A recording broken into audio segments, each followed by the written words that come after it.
कहानी छोटी है मगर बहुत कुछ सिखा सकती हैं, इसलिए आशा करते हैं आप इसे पूरा जरूर पढ़ेंगे। तो चलिए अब शुरू करते हैं इस बेहतरीन कहानी को। बुद्ध भगवान एक गांव में उपदेश दे रहे थे। उन्होंने कहा कि हर किसी को धरती माता की तरह सहनशील तथा क्षमाशील होना चाहिए। क्रोध ऐसी आग है जिसमें क्रोध करने वाला दूसरों को जलाएगा तथा खुद भी जल जाएगा। सभा में सभी शांति से बुद्ध की वाणी सुन रहे थे, लेकिन वहां स्वभाव से ही अतिक्रोधी एक ऐसा व्यक्ति भी बैठा हुआ था जिसे ये सारी बातें बेतुकी लग रही थीं।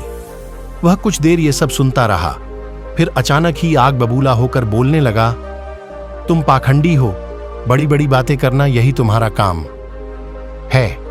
तुम लोगों को भ्रमित कर रहे हो। तुम्हारी ये बातें आज के समय में कोई मायने नहीं रखती। ऐसे कई कटु वचनों को सुनकर भी बुद्ध शांत रहे। उसकी बातों से न तो वह दुखी हुए न ही कोई प्रतिक्रिया की। यह देखकर वह व्यक्ति और भी क्रोधित हो गया और उसने बुद्ध के मुंह पर थूक दिया और वहां से चला गया। अगले दिन जब उस व्यक्ति का क्रोध शांत हुआ तो उसे अपने बुरे व्यवहार के कारण पश्चातावे की आग में जलने लगा और वह उन्हें ढूंढते हुए उसी स्थान पर पहुंचा। पर बुद्ध कहाँ मिलते, वह तो अपने शिष्यों के साथ पास वाले एक अन्य गांव निकल चुके थे। व्यक्ति ने बुद्ध के बारे में लोगों से पूछा और ढूंढते ढूंढते जहां बुद्ध प्रवचन दे रहे थे वहां पहुंच गया। उन्हें देखते ही वह उनके चरणों में गिर पड़ा और बोला, मुझे क्षमा कीजिए प्रभु। बुद्ध ने पूछा, कौन हो भाई, तुम्हें क्या हुआ है, क्यों क्षमा मांग रहे हो?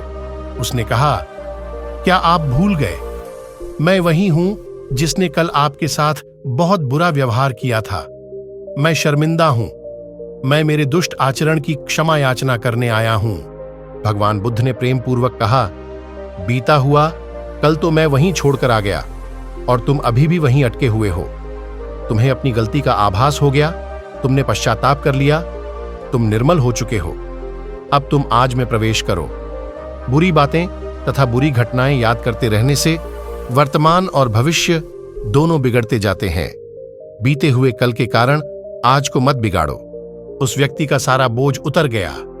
उसने भगवान बुद्ध के चरणों में पड़कर क्रोध त्याग कर तथा क्षमाशीलता का संकल्प लिया। बुद्ध ने उसके मस्तिष्क पर आशीष का हाथ रखा। उस दिन से उसमें परिवर्तन आ गया और उसके जीवन में सत्य, प्रेम व करुणा की धारा बहने लगी। मित्रों, बहुत बार हम अपनी पुरानी की गई किसी गलती के बारे में सोचकर बार बार दुखी होते और खुद को कोसते हैं। हमें ऐसा कभी नहीं करना चाहिए। गलती हो जाने पर हमें उसे कभी ना दोहराने का संकल्प लेना चाहिए और एक नई ऊर्जा के साथ वर्तमान को सुदृढ़ बनाना चाहिए।